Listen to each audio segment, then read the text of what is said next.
Alicia, in terms of how that sort of pool sits out, like Australia, New Zealand? What's the sort of feeling when you start thinking about what that match will be in 2 years' time?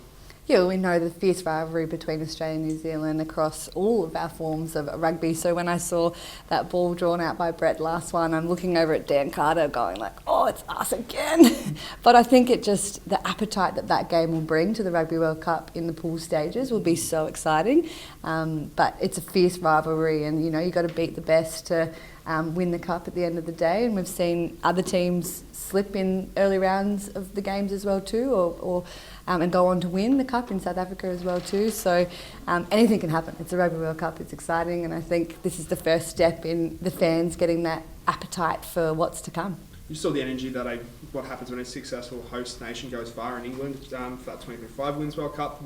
Could that energy bring to Australian rugby and Australian sport in general? Yeah, to be there for the Women's World Cup in England, to see England lift the trophy was one of my favourite sporting moments. It was incredible to be a part of. The fans, the atmosphere, the buzz was electric. And I'd been to the Lions test in Melbourne. That was probably one of the best sporting spectacles I'd been a part of up to that point. And then the Women's World Cup blew it out of the park. And I know that energy is going to continue on into 27 as well. And then I hope that flows on even further to 29 too. And I manifested off the back of that, like, imagine when Australia lifts the trophy in 27 on home soil. It's going to be that exact same feeling those Red Roses girls had as well. And it's going to be a dream for a lot of Australian rugby fans, and I hope it becomes a reality.